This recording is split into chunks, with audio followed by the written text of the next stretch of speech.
नमस्कार दोस्तों, स्वागत करती हूँ एक बार फिर से आपके अपने YouTube चैनल जीएस नगरी पर। जैसा कि आप सभी देख पा रहे हैं, ये क्लास हमारी हिस्टोरिकल इवेंट्स ऑफ 19 मई पे होने वाली है, यानी कि इतिहास की वो सारी घटनाएं जो आज के दिन यानी 19 मई को घटित हुई थी।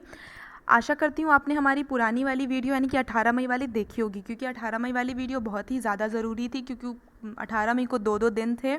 ठीक है, और अगर आपने देखी है तो आप हमें कमेंट बॉक्स में बताइए कि वो कौन से दिन है दो जो 18 मई को मनाए जाते हैं। ठीक है, तो हम अपनी आज की वीडियो देखते हैं इतिहास की 19 मई की घटनाएं। तो जो पहली घटना हुई थी वो हुई है 19 मई 1892 में। ठीक है, 19 मई 1892 में। On this day in the year 1892 the famous artist, poet and playwright Oscar Wilde was released from jail after 2 years in prison with hard labour. आज के दिन सन 1892 में बहुत ही ज़्यादा मशहूर लेखक, कलाकार और कवि ऑस्कर वाइल्ड जो है उनको जेल से रिहा किया गया था 2 साल की कैद के बाद में। ठीक है, his experiences in prison were the basis of his last work. इनके जो अनुभव थे जेल में, उसके बतौर इन्होंने एक किताब लिखी जब ये जेल से निकल के आए, जिसका नाम था द बैलेड ऑफ रीडिंग गोल। ठीक है, मतलब यह उस किताब का पुस्तक का टाइटल था द बैलेड ऑफ रीडिंग गोल, जो इन्होंने कब प्रकाशित की? 1898 में। इस किताब को उन्होंने किस बेसिस से लिखा, मतलब कौन से अनुभवों पे ये लिखी किताब? ये उन अनुभवों पे लिखी वो जो 2 साल में उन्होंने जेल में रह करके अनुभव किए थे। ठीक है, 1891 में ऑस्कर ने एक नावल लिखी जो बहुत ही ज़्यादा मशहूर नावल है, इसलिए इसका नाम मैंने लिखा the picture of Dorian Gray. ठीक है, ये नावल इनकी बहुत ही ज़्यादा मशहूर है और इसके लिए ये बहुत ही ज़्यादा जाने जाते हैं, और पूरे विश्व में इसी नावल के वजह से ही ये इतने ज़्यादा मशहूर हो गए थे, जो कि कब प्रकाशित हुई? 1891 में। ठीक है, अब आगे देखते हैं। He was sent to prison because he was proved homosexual, and in those days homosexuality was considered as a crime in England. ठीक है, इनको जेल इसलिए भेजा गया था क्योंकि इनके खिलाफ कोर्ट में एक केस दायर कर दिया गया था कि ये समलैंगिक हैं। ठीक है, और समलैंगिकता उन दिनों इंग्लैंड में एक अपराध के समान हुआ करती थी, इसलिए इनको 2 साल की जेल की सज़ा सुनाई गई थी। ठीक है, आगे देखते हैं। ये इनकी आप फ़ोटो देख लीजिए, ये हैं ऑस्कर वाइल्ड, जो बहुत ही ज़्यादा प्रसिद्ध लेखक, कवि और साहित्यकार हैं। ठीक है, आगे देखते हैं दूसरी घटना जो हुई है वो हुई है 19 मई 1904 में। ठीक है, on this day Jamshed ji Nusser ji Tata died. अच्छा, एक चीज़ और पहले मैं ये एक्सप्लेन करने से पहले बताऊंगी कि ये देखिए कि जो कुछ चीज़ें मैंने इसमें ग्रीन से लिख रखी हैं, कुछ चीज़ें ब्लैक से लिख रखी हैं। तो ये ग्रीन से मैं इन चीज़ों को इसलिए कर देती हूँ कि इस पूरे के पूरे घटनाक्रम में जो चीज़ें ज़रूरी हैं, ठीक है, जो आपको याद रखनी है, वो मैंने ग्रीन से कर दी हैं, और जो आपको पता होंगी या फिर वो इतनी ज़्यादा ज़रूरी नहीं है वो मैंने ब्लैक से कर दी है। ठीक है, लेकिन जानना वो भी ज़रूरी है। चलिए फिर देखते हैं इसमें क्या है। On this day Jamshed ji Nusser ji Tata died. He was an Indian financier and philanthropist. ठीक है, आज के दिन जमशेद जी नुसार जी टाटा की मृत्यु हो गई थी। वो भारत के एक बहुत बड़े इंडस्ट्रियलिस्ट थे। इनकी इंडस्ट्री जो आज भी टाटा स्टील के नाम से फेमस है, मशहूर है, ये उसके फाउंडर थे। ठीक है, इनकी मृत्यु हो गई थी आज के दिन, और ये भारत जब गुलामी के दिनों में इन्होंने भारत में अपनी इंडस्ट्री की, यानी भारत की, आजकल हम मेड इन इंडिया की बात करते हैं, तो तब उस ज़माने में जब हमारा भारत गुलाम था तब इन्होंने इस इंडस्ट्री की स्थापना की थी। ठीक है, ही वॉज बॉर्न ऑन 3 मार्च 1839। ये इनका जन्म हुआ है 3 मार्च 1829 में। कहाँ? नवसारी में, जो कि ब्रिटिश इंडिया में था, जिसको अब आज़ाद भारत में गुजरात बोला जाता है। ठीक है, ब्रिटिश इंडिया में इनका जन्म नवसारी में हुआ था, जो आज़ाद भारत में अब गुजरात के नाम से मशहूर है। ठीक है, कब हुआ था इनका जन्म? 3 मार्च 1829 में। He was the founder of Tata group and also the founder of Tata steel. इन्होंने टाटा ग्रुप और टाटा स्टील की नींव रखी। ठीक है, मैंने अभी बताया, यानी जो आज रतन टाटा हैं, इनके पूर्वज, इनके जो पूर्वज हैं वो थे जमशेद जी नुसार जी टाटा। ठीक है, आगे देखते हैं। He was so influential in the world of industry that Jawaharlal Nehru referred Tata as one man planning commission. इनका इतना ज़्यादा प्रभाव था पूरी दुनिया में, इंडस्ट्री में, व्यवसाय में, कि जवाहरलाल नेहरू इनको कहा करते थे कि ये वन मैन प्लानिंग कमीशन है, मतलब एक आदमी योजना आयोग। ठीक है, इसलिए क्योंकि ये पूरी दुनिया में बहुत ही ज़्यादा प्रभावशाली व्यक्ति थे। Tata iron and steel company was founded by Jamshedji Tata and established by Dorabhi Tata on 26 August 1907। ठीक है, Tata iron and steel company जो अभी है, जो सरिया बनाती है और बहुत सारे लोहे के सामान बनाती है, इसकी नींव जमशेदजी टाटा ने रखी थी और इसको इस्टेब्लिश किया, इसकी स्थापना की किसने? डोराबी टाटा ने। कब? 26 अगस्त 1907 में। ठीक है, अब ये देखिए टाटा की ये टिस्को, जिसको शॉर्ट फॉर्म में टिस्को बोला जाता है, यानी इसका फुल फॉर्म होगा Tata iron and steel company. ठीक है, ये इसने सबसे पहले कच्चा लोहा बनाना शुरू किया। कब? सन 1912 में। और उसके बाद में स्टील बनानी शुरू की। सॉरी, इन्होंने जो कच्चा लोहा बनाना शुरू किया वो बनाना शुरू किया सन 1911 में। यहाँ पे थोड़ा गलत हो गया है, ये 1911 है। ठीक है, और उसके बाद में स्टील बनाना शुरू किया सन 1912 में, जो कि एक ब्रांच के तहत खोला गया जमशेदजी टाटा ग्रुप। पहले इन लोग का जो मेन बिजनेस था वो था कच्चे लोहे का, उसके बाद उसमें से एक ब्रांच निकाल के उसका एक शाखा उससे अलग की गई जो स्टील बनाने लगी 1912 में। ठीक है, आगे देखते हैं। The first steel ingot was manufactured on 16 फरवरी 1912। ठीक है, पहली जो स्टील की कोई भी वस्तु बनाई गई वो कब बनाई गई? 16 फरवरी 1912 में। ठीक है, Tata steel was established as Asia's first integrated private steel company in 1907। ये मैंने ये वाला जो टॉपिक, ये वाला जो स्टेटमेंट इंक्लूड किया, ये मैंने बेसिकली इसलिए इंक्लूड किया क्योंकि हम लोगों में से कई बच्चे हैं जो कंफ्यूज हो जाते हैं कि जो टाटा स्टील है वो प्राइवेट कंपनी है या एक गवर्नमेंट कंपनी है। ठीक है, तो मैं आपको ये बता दूं कि ये एक प्राइवेट कंपनी है। ठीक है, जो एशिया की प्राइवेट कंपनियों में से सबसे बड़ी कंपनी है। ठीक है, टाटा स्टील एक प्राइवेट कंपनी है। आगे देखते हैं। Tata steel was established as Asia's first integrated private steel company. ये पहली थी जो सहायता प्राप्त प्राइवेट स्टील कंपनी थी जिसकी नींव रखी गई थी 1907 में। Today it is the leading global steel company. ठीक है, आज के समय में ये पूरे विश्व में सबसे ज़्यादा आगे, यानी कि अगर हम टॉप कंपनी की बात करते हैं, जो सबसे ऊपर कंपनियां हैं, उसमें से एक ये भी है। ठीक है, कौन? टाटा स्टील की। ठीक है, ये हैं टाटा जिनकी मैं बात कर रही हूँ, जिनकी आज मृत्यु हो गई है। किनकी मृत्यु हो गई? क्या बताया मैंने आपको? जमशेदजी नुसारजी टाटा। ठीक है, ये पिक्चर किसका है? जमशेदजी नुसारजी टाटा का। ठीक है, इनके पिताजी एक पारसी मर्चेंट थे। ठीक है, ही इज़ एन पारसी। ठीक है, जो भारत में आके बस गए थे बाद में। ठीक है, अब आगे देखते हैं। तीसरी जो घटना है वो है 19 मई सन 1910 की। ठीक है, 19 मई सन 1910 यानी 19 मई 1910। This day is one of the black day in Indian history. ये दिन भारत के इतिहास में बहुत ही काले दिन के रूप में मनाया जाता है। क्यों? क्योंकि आज के दिन नाथूराम गोडसे, जिन्होंने महात्मा गांधी की हत्या की थी गोली मारकर, उनका जन्म हुआ था। ठीक है, history as Nathuram Godse the killer of father of the nation. हमारे राष्ट्रपिता महात्मा गांधी की मृत्यु के जिम्मेदार नाथूराम गोडसे का जन्म आज के दिन हुआ था सन 1910 में। इसलिए 19 मई को भारत के इतिहास में काले दिन के रूप में भी देखा जाता है।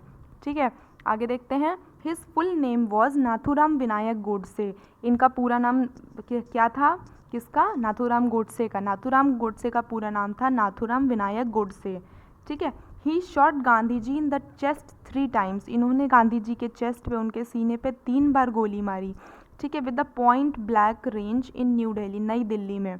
ठीक है, Godse was an advocate of Hindu nationalism. जो गोडसे था वो हिंदू राष्ट्रवाद का पैरोकार था। कहाँ से? पुणे, महाराष्ट्र से। ठीक है, ये हिंदू राष्ट्रवाद के पैरोकार था। ठीक है, Godse was an advocate of Hindu nationalism from Pune, Maharashtra. ये हिंदू राष्ट्रवाद का पैरोकार था। कहाँ से? पुणे, महाराष्ट्र से। ठीक है, आगे देखते हैं क्या है इनके बारे में। He believed in Gandhi ji to have favoured the political demands of India's Muslim. ठीक है, ये इसने गांधी जी को गोली क्यों मारी थी? क्योंकि ये चाहता था कि गांधी जी जो है वो भारत के मुस्लिमों की सार्वजनिक मांगों का समर्थन करें। ठीक है, कि जो हिंदू यहाँ के जो मुस्लिम थे भारत के, वो जो मांग कर रहे थे सार्वजनिक, उसका समर्थन गांधी जी करें। ठीक है, इसलिए इसने गांधी जी को गोली मार दी थी जब भारत और पाकिस्तान का विभाजन हो रहा था उस समय। ठीक है, जो मुस्लिम भारत के थे वो सार्वजनिक मांगे जो कर रहे थे गांधी जी से, जब भारत और पाकिस्तान विभाजित हो रहा था, तो ये जो नाथूराम गोडसे थे ये चाहते थे कि गांधी जी उनकी मांगों का समर्थन करें। ठीक है, आगे देखते हैं। ही डाइड ऑन 15 नवंबर 1949। इसकी मृत्यु यानी नाथूराम गोडसे की मृत्यु कब हुई? 15 नवंबर 1949 में, 15 नवंबर 1949 में एट द एज ऑफ 39, जब इनकी उम्र 39 साल थी। कहाँ पर? अम्बाला की जेल में। ठीक है, जो कि स्थित है east Punjab, now in Haryana, जिसको अब हरियाणा बोला जाता है। वहाँ पर अम्बाला जेल में इनको फांसी की सज़ा सुनाई गई थी। इनको फांसी हुई थी कब? 15 नवंबर 1949 में। ठीक है, यानी पहले अगर बोला जाता था तो ये बोला जाता था अम्बाला प्रिजन, ईस्ट पंजाब, जिसको अब हरियाणा कहा जाता है। ठीक है, Gandhi ji was assassinated eight 1717। ठीक है, ये मैंने 24 घंटे की घड़ी के हिसाब से टाइम बताया है, 17:17। ठीक है, गांधी जी की मृत्यु जिस समय हुई, इस समय क्या समय हो रहा था? 17:17, यानी कि 5:17 शाम के हो रहे थे। ये समय भारतीय समयानुसार घड़ी से देखा गया था। ठीक है, आगे देखते हैं। आगे है the book written by Nathuram Godse was why I assassinated Gandhi ji. ठीक है, उसके बाद नाथूराम गोडसे ने एक किताब भी लिखी जिसका टाइटल था वाई आई असैसिनेटेड गांधी जी, मतलब मैंने गांधी जी को क्यों मारा। ठीक है, अब आगे देखते हैं। चौथी जो घटना हुई है वो हुई है 19 मार्च सन 1913 में, 19 मार्च 1913 में। On this day in the year 1913 the 6th president of India Neelam Sanjeev Reddy was born. Bharat के छठे राष्ट्रपति जिनका नाम है नीलम संजीव रेड्डी वॉज बॉर्न, इनका जन्म हुआ था। ठीक है, नीलम संजीव रेड्डी जी का जन्म हुआ था, जो हमारे भारत के छठे राष्ट्रपति थे। ठीक है, आगे देखते हैं। He served as the president of India from 1977 to 1982। इन्होंने राष्ट्रपति के तौर पर अपना कार्यकाल कब से कब तक किया? 1977 से लेकर के 1982 तक इन्होंने एक राष्ट्रपति के तौर पर भारत में अपना कार्यकाल जो है वो किया। ठीक है, कितने साल से कितने साल? 1977 से लेके 1982 तक। ही वॉज बॉर्न ऑन 19 मई 1913। इनका जन्म हुआ है 1913 में, 19 मई को। ठीक है, मतलब आज के दिन 1913 में। कहाँ पर? अनंतापुर में। ठीक है, एंड डाइड ऑन 1 जून 1996। इनकी मृत्यु हुई है 1 जून 1996 में, बेंगलोर में। ठीक है, आगे देखते हैं। He served as a president with prime minister, मतलब जब ये राष्ट्रपति थे उस वक्त कौन कौन थे जो प्रधानमंत्री रह चुके थे इनके कार्यकाल में? मोरारजी देसाई, चरण सिंह और इंदिरा गांधी जी। ठीक है, इनके साथ में 3 लोग जो प्रधानमंत्री के तौर पर काम कर चुके हैं वो हैं पहले मोरारजी देसाई, दूसरे चरण सिंह और तीसरी इंदिरा गांधी जी। ठीक है, he was also a deputy chief minister of Andhra Pradesh. वो आंध्र प्रदेश के उप मुख्यमंत्री भी रह चुके हैं सन 1953 में, और पहले मुख्यमंत्री आंध्र प्रदेश के 1956 में। ठीक है, 53 में ये उप मुख्यमंत्री थी, उसके 3 साल बाद ये मुख्यमंत्री बने आंध्र प्रदेश के 1956 में। अच्छा, एक बार मैं पीछे जाती हूँ ज़रा और फिर मैं आपको बताती हूँ कि यहाँ पर इम्पॉर्टेंट क्या है। ठीक है, इस वाली स्लाइड में इसमें इम्पॉर्टेंट ये है कि ये अगर पूछा जाता है कि छठे राष्ट्रपति कौन थे भारत के, तो आपको याद करना पड़ेगा नीलम संजीव रेड्डी जी। ठीक है, और इनका कार्यकाल कब से कब तक था? 1977 से लेकर के 1982 तक। इनका जन्म हुआ है अनंतपुरम में। ठीक है, और इनकी मृत्यु 1 जून 1996 में हुई है, बेंगलोर में। ये इम्पॉर्टेंट है। ठीक है, आगे ये इम्पॉर्टेंट है इस वाले में कि इनके अंडर में कौन से 3 प्रधानमंत्री रह चुके हैं जिन्होंने भारत देश को अपनी सेवा दी। पहले थे मोरारजी देसाई, दूसरे चरण सिंह और तीसरी इंदिरा गांधी। ये बहुत इंपॉर्टेंट है, ये आपको लर्न करना पड़ेगा। ठीक है, उसके बाद में ये आप एक बार देख लीजिएगा कि ये उप मुख्यमंत्री रह चुके हैं आंध्र प्रदेश के 1953 में, और पहले मुख्यमंत्री रह चुके हैं 1956 में। ठीक है, अब आगे देखते हैं। 5वीं जो घटना है वो हुई है 19 मई सन 1971 में। ठीक है, 19 में 1971। On this day in the year